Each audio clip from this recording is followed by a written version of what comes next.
Hivi lishe kwa mgonjwa mwenye shida ya acid reflux inatakiwa ihusishe vyakula vya aina gani?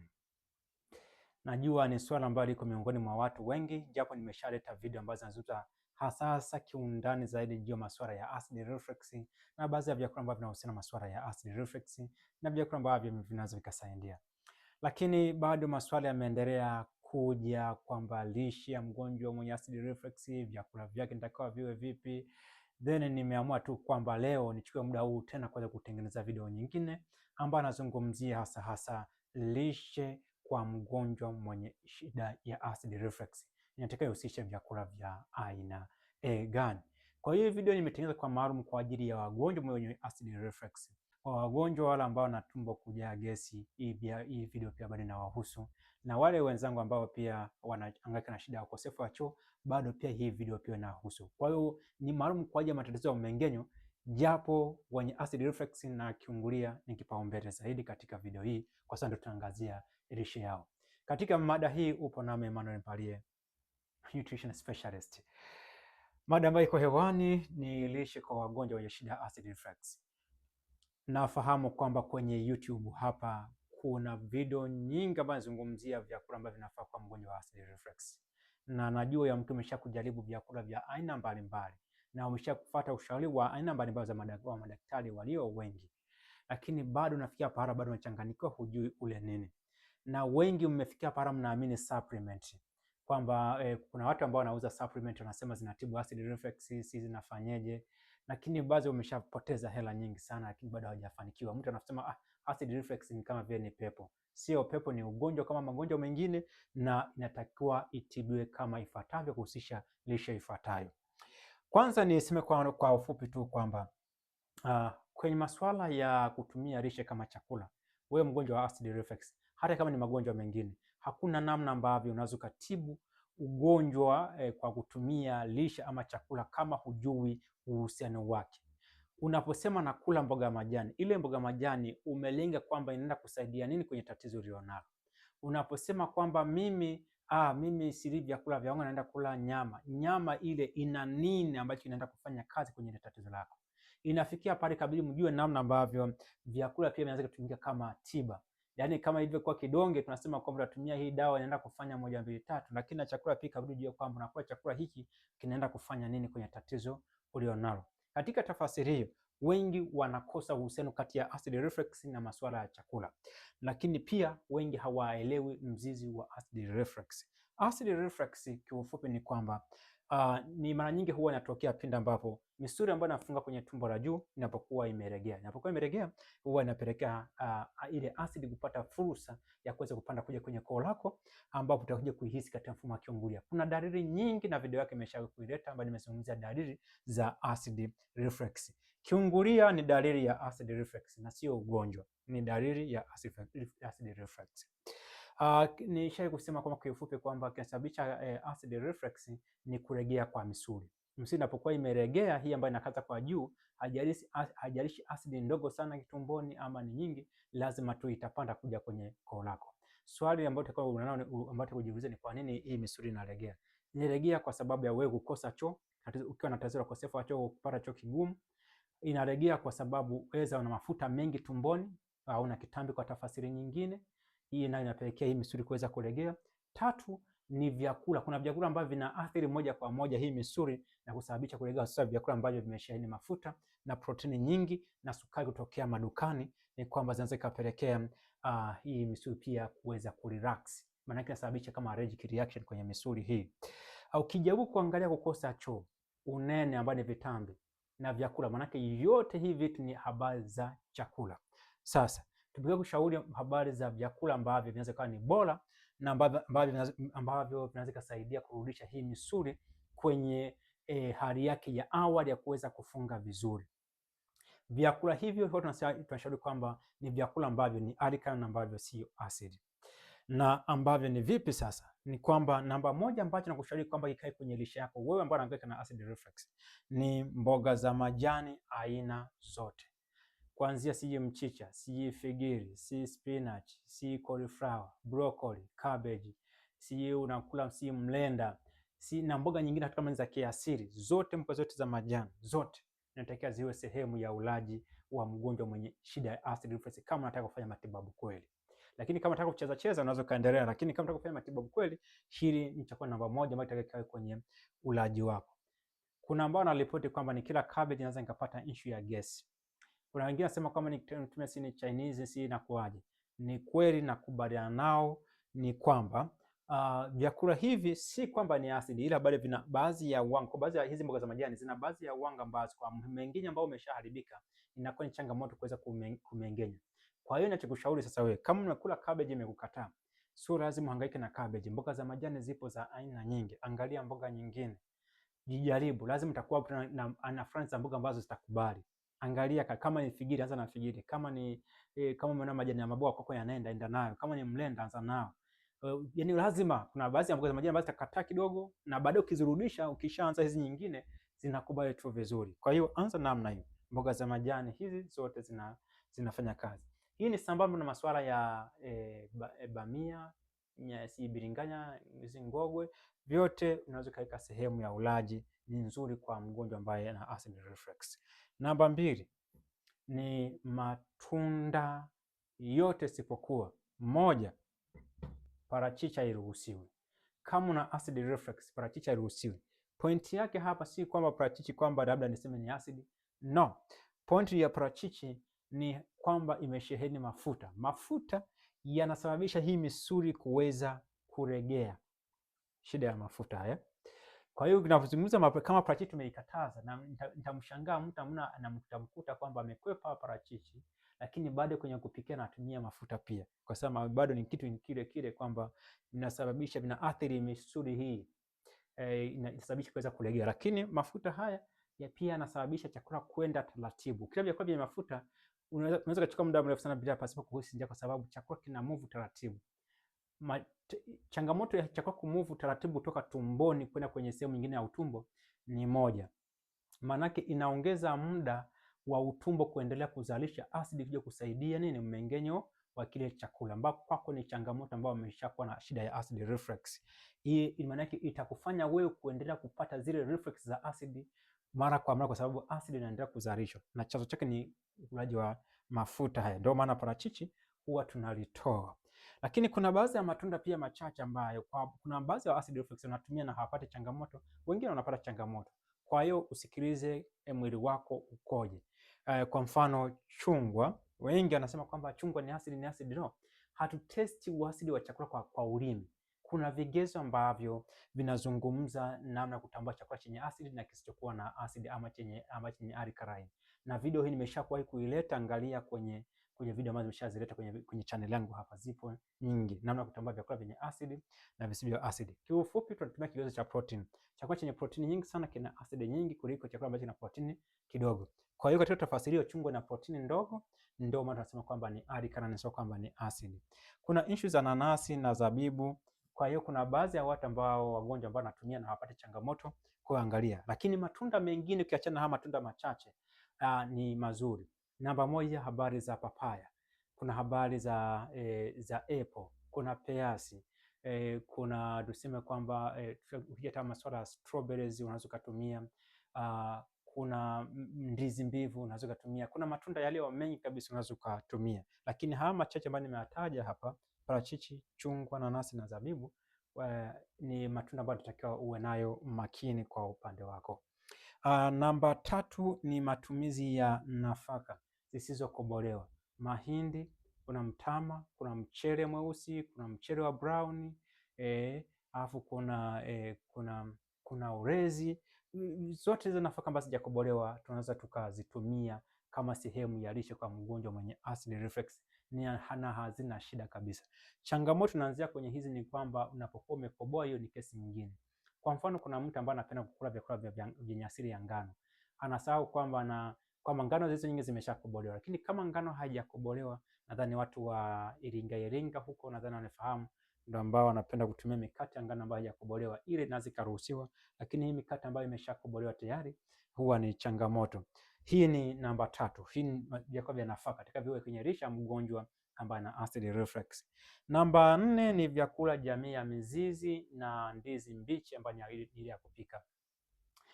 Jamii ya mizizi hapa nazungumzia viazi mviringo, viazi vitamu, kuna mihogo, kuna magimbi. Sasa nisikilize kwa umakini. Kuna mtu ambaye ana acid reflux ni anakula kiazi kitamu akimletea shida. Alafu kuna mtu mwingine ana acid reflux anakula kiazi kitamu na kinamletea shida yeye pia. Kuna mtu mwingine akitumia kiazi mviringo hakimletea shida, wengine kinamletea shida. Kwenye jamii ya mizizi ni muhimu sana kwa mtu ambaye anahangaika na acid reflux, kwa sababu vyakula hivi ni alkaline na sio kwamba ni acid. Ila vina baadhi ya wanga ni kwamba kwa baadhi ya aina fulani ya mmeng'enyo, kama umeshaharibiwa tayari, umeshapata changamoto, yamkini kashinda kumeng'enya vizuri hizo baadhi ya wanga. Kwa katika tafasiri, ushauri wangu ni upi? Ni kwamba kwenye jamii ya mizizi hizi, angalia kwa mfano kama kila magimbi hayakuletea shida, nenda nayo kwanza. Baada kama wiki 2 wiki 3, unaweza kujaribu kuintroduce ama kuanzisha kama kujaribu kula viazi mviringo. Ukiona kwamba vimekubali unaendelea navyo. Ukiona vimekukataa unaviacha kwanza, unakata wiki 2, unaweza kuvirudia tena, ama unaweza kuintroduce kiazi kingine kama kiazi mviringo kutumia. Hivi ndio kitu ambacho unataka ukifanya. Mwisho wa siku utajikuta kwamba vyakula vyote jamii ya mizizi na unakula na viko vizuri. Changamoto iliyopo ni kwamba wakati mwingine kulingana aina ya wanga iliyopo inaweza ikawa inakuhitaji muda fulani kwanza ule vyakula vingine vya nyuzilishe ili kusudi mmeng'enyo ujiseti vizuri, na baada ya hapo unaweza kumeng'enya hiyo aina ya wanga kwenye hicho chakula. Ndio maana tunasema kwamba baada ya muda fulani kama wiki 2 au mwezi unaweza kuintroduce chakula kingine. Kwa hiyo lakini fahamu jamii ya mizizi hivi ni muhimu sana. Namba 5 ni asili ya mikunde: maharage, mbaazi, njegere, kunde, choroko, dengu. Wengi wanakwepa hivi, wanakwambia hivi ni asili. Ni kila maharage kiungulia napata, ni kila njegere kiungulia na napata, ni kila mtu anakwambia kwamba hivi jamii ya mikunde mimi nishaachana nayo kabisa. Lakini vyakula hivi ukija ukiviangalia asili ni alkaline. Mimi nitakwambia kwamba ni alkaline ukilinganisha na vyakula asili ya wanyama. Nyama ni asili sana kuliko maharage.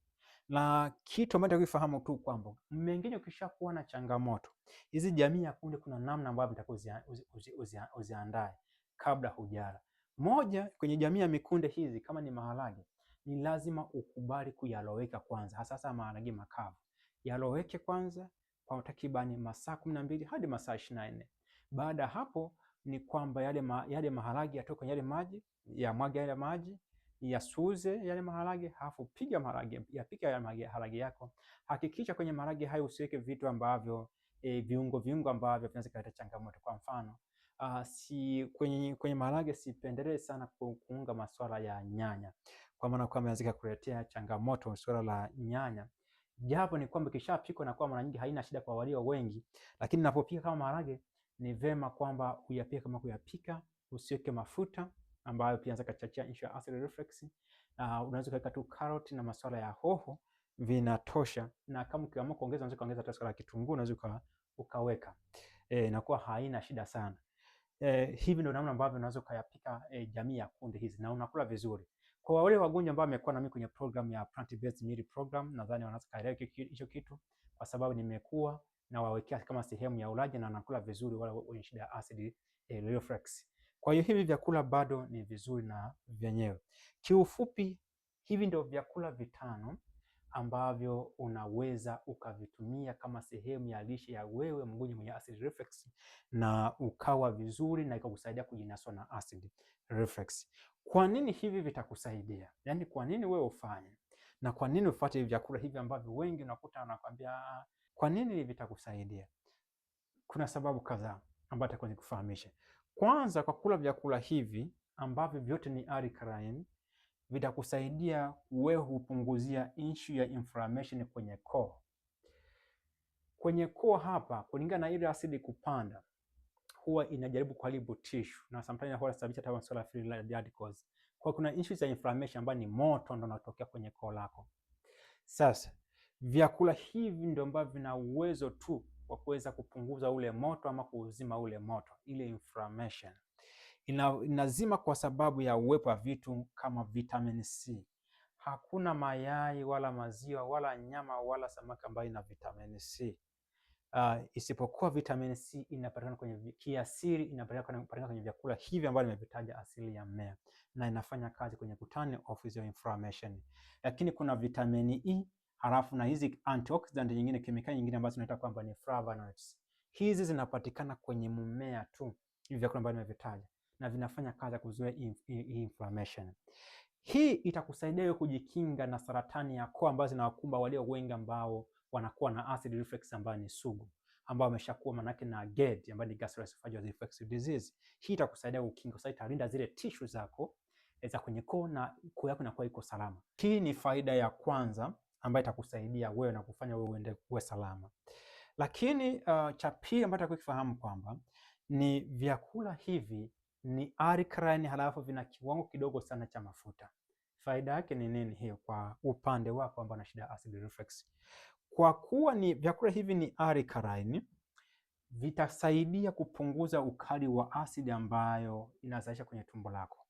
Na hii sasa, hivi vyakula vitaendana sambamba na matibabu ambayo unafanya. Kwa mfano kama unameza pantoprazole, lansoprazole, omeprazole, hizo dawa zote ambazo zinasaidia kama antiacid kupambana na issue ya acid, ni kwamba ukiongeza vyakula hivi vinakuwa vinafanya kitu cha aina moja, kwa sababu hivi vyakula ni alkaline, vinakuja kusaidia kuneutralize ama kupunguza acid, kupunguza ukali wa acid.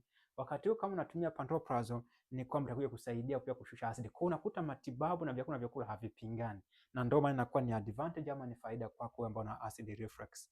Cha pili, kwa kuwa vyakula hivi vingi havina mafuta mengi kiasili, kwa mfano mboga ya majani hazina mafuta, zina mafuta kiwango kidogo sana. Jamii ya mikunde zina mafuta kiwango kidogo sana. Jamii ya mizizi, si nafaka hizi na matunda yale mengi yana kiwango cha mafuta kidogo sana. Hii ina faida gani?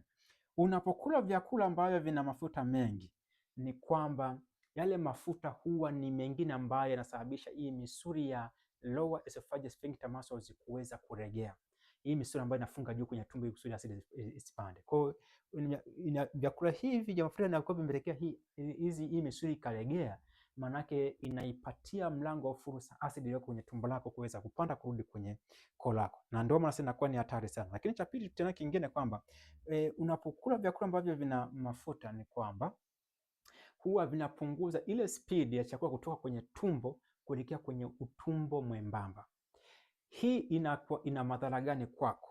Ni kwamba kwa kuwa asidi inakuwa ni sehemu ya kimiminika ambayo inakuja kusaidia kutengeneza mazingira ya chakula kumengenya kilichopo tumboni, ni kwamba kadri chakula kinazidi kuchukua muda mrefu sana kutoka kwenye tumbo lako, ndo kadri manake asidi itaendelea kumiminwa muda mrefu sana, hivyo ambapo sasa wewe utaendelea kupata acid reflux.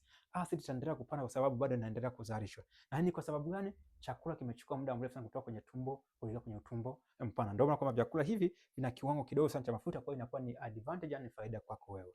Lakini namba tatu tena ni kwa sababu ya uwepo wa nyuzi lishe. Nyuzi lishe ni aina ya wanga. Basi nasema kwamba kula nyuzi lishe, epuka vyakula vya wanga. Mtu anapokuambia epuka vyakula vya wanga, kula nyuzi lishe, vyakula vya nyuzi lishe, huyu maana kwanza hata haelewi science ya lishe, haelewi hata kemia ya chakula, kwa sababu nyuzi lishe ni aina fulani ya wanga, ni form of carbohydrate. Hizi nyuzi lishe zinapatikana tu kwenye mmea. Hakuna nyama yenye nyuzi lishe, hakuna mayai yenye nyuzi lishe, hakuna samaki mwenye nyuzi lishe, hakuna kuku mwenye nyuzi lishe, wala hakuna maziwa yenye nyuzi lishe. Katika tafasiri hiyo nataka kusema nini? Nyuzi lishe ina faida gani kwako wewe ambaye una acid reflux? Kwanza, nyuzi lishe itakuja kupambana na issue ya ukosefu wa choo. Yaani huwezi kukosa choo, ambaye hii ni moja ya mzizi ambao unapelekea hii misuli kuweza kuwa damaged, kuharibika na kuregea. Kwa hiyo unapokuwa hupati constipation, hii misuli huwa inajiresize na rudi kwenye hali yake ya mwanzo. Hii ni kwanza, ni faida ya kwanza kula nyuzi lishe kutoka kwenye vyakula hivi. Namba mbili ni kwamba nyuzi lishe huwa inakuja kusaidia kubind, kushikilia asidi iliyozidi kwenye tumbo lako na kushuka nalo kwenye utumbo mwembamba na kuja kuitoa huko mazingira ya chooni. Kwa hiyo ina bind asidi kwenye tumbo lako. Hii ni faida nyingine ya pili. Faida nyingine ya tatu, nyuzi lishe kwa mtu mwenye shida ya acid reflux. Nyuzi lishe ndio ambayo huwa inalisha bakteria bora walio kwenye mmeng'enyo wako, ambao ni gut microbiota, ambao wale wana faida gani? Wale wanakuja kuhakikisha kwamba kama ni seli ziko vizuri na ute unazalishwa vizuri, na unasaidia hata michakato ya uzalishaji wa asidi kuwa chini ya usimamizi mzuri. Kwa Kwa asidi inakuwa haizalishwi bila mpangilio, inazalisha kwa mpangilio.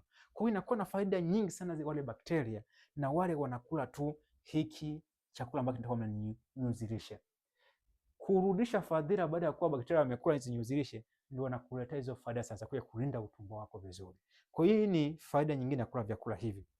Namba 4 ni kwamba vyakula nilivyovitaja hivi, japo mtu atakwambia kwamba nafaka zina wanga, si maharage yana wanga, hizi jamii ya mikunde, jamii ya mizizi na wanga, ni kweli, lakini vyakula hivi ndio pekee ambavyo vinasaidia kwenye kuhakikisha kwamba hupati unene kupindukia. Kama ni mnene, maana utaweza kupungua uzito. Vyakula hivi vinasaidia. Ile ya kusema kwamba mimi sili vyakula vya wanga, ni kweli vyakula hivi vina wanga. Achana carbophobia, usiogope wanga. Vyakula hivi si kama vina wanga tu, vina nguvu tiba nyingi, vina kemikali nyingi ambazo zinatibu magonjwa ya aina mbalimbali. Hivi ni vyakula vya mmea. Wanga ambayo ni ile ya madukani ndio ambayo inasababisha watu kunenepa. Ile kwenye vinywaji na vingine ambavyo vimeshakubaliwa kutoka viwandani, zile ni mbaya. Zile wanga zikiambatana na mafuta na yakula kutoka kwenye vyakula hivi ambavyo wenyewe wanasema vya protein, vingi vimesheheni na mafuta mengi, ndio vinasababisha watu kuweza kugain weight. Lakini vyakula hivi ambavyo nimevitaja ambavyo ni alkaline, ni kwamba vinasaidia kwenye issue ya weight loss, kwenye upungua. Faida yake ni nini hapa kwenye masuala ya uzito? Unapokuwa umepungua uzito, ni kwamba yale unapokuwa umepunguza mafuta kwenye tumbo, ni kwamba unakuwa umepunguza pressure ya yale mafuta ambayo iko napelekea kwenye ule utumbo wako, na kupelekea ule utumbo kuweza kujipenyeza pembeni, ambapo inasababisha hii misuli kuweza kulegea, ili siweze kupata maumivu pinde ambapo yale mafuta yanapokuwa na exert pressure kwenye utumbo wako. Kwa hiyo ndio faida ambayo unakuja kuipata. Kwa hiyo ni nzuri sana kwa sababu inasababisha issue ya weight loss. Lakini namba 5 ni kwamba, na mwisho, ambayo itakuwa ni kushawishi wewe kwamba ufahamu muhimu wa vyakula hivi, kwa nini vinafanya kazi kama dawa, ni kwamba inasaidia katika kuboresha mjongeo wa chakula kutoka kwenye point moja ya mmeng'enyo kwenda kwenye point nyingine ya mmeng'enyo. Kwa mfano, unapokuwa umekula vyakula hivi, vinafanya kwamba vyakula kwenye tumbo lako havichukui muda mrefu sana, inachukua muda mfupi na vinahama kwenye eneo lingine. Hii ina faida gani kwa wewe ambaye una acid reflux? Ni kwamba ile acid kwenye tumbo lako itazalishwa kwa muda mfupi, halafu itaacha, kwa sababu chakula kitakuwa kimeshahama kwenda kwenye eneo lingine la mmeng'enyo. Na hiyo kwamba kujiuta kwamba wewe hushambuliwa sana na acid kuweza kupanda, kwa sababu acid inakuwa haizalishi tena, kwa sababu hakuna chakula cha kuweza kumeng'enywa. Hiyo inakuwa ni advantage kwako. Kwa sababu zote hizi ambazo nimezitaja zinaenda kuresize, kusaidia ile misuli ya lower esophageal sphincter muscles kuweza kurudi kwenye hali yake, kuweza kukaza vizuri. Lakini pia faida nyingine ambayo tutaipata hapa ni kwamba itakuzuia kwamba zile tissue kwenye tumbo ama kwenye koo kutokuweza kuharibika na kupanda kwa hii acid. Lakini cha tatu ni kwamba itakusaidia kuendelea kuboresha na kuimarisha mmeng'enyo wako, na hivyo kukukinga na vitu kama saratani za utumbo za mpana ama saratani za koo. Kwa hiyo na vitu vya design hiyo, kuna vitu vingi ambavyo tunaweza kuvipata kupitia ulaji wa vyakula hivi, na hivi ndio vyakula pekee ambavyo natakiwa wewe viwe sehemu ya ulaji wako. Hata kama kuna dawa unazimeza, inatakiwa ziambatane na vyakula hivi, kwa sababu hivi ndio vinakuwa vinaendana na matibabu ya dawa zilizo nyingi ambazo tunawapatia wagonjwa hospitalini, na sio vyakula vingine. Vyakula vingine vinapingana na zile dawa ambazo tunawapatia mazingira hospitalini. Hivi vyakula ndio vinaendana na matibabu au zile dawa ambazo tunapatia hospitalini. Kama ulikuwa ufahamu, basi naamini nimekufahamisha uhalisia wa lishe ya mgonjwa wa acid reflux itakayehusisha vyakula gani. Fanya jaribio kuanzia sasa. Jitenga siku 30 za kula vyakula vya asili ya mimea peke yake ambavyo ni fresh kutokea shambani. Jaribu kwa siku 30, utakuja kunishukuru siku nyingine. Vinginevyo ni kushukuru wewe kwa kuitazama video yangu mwanzo mpaka mwisho.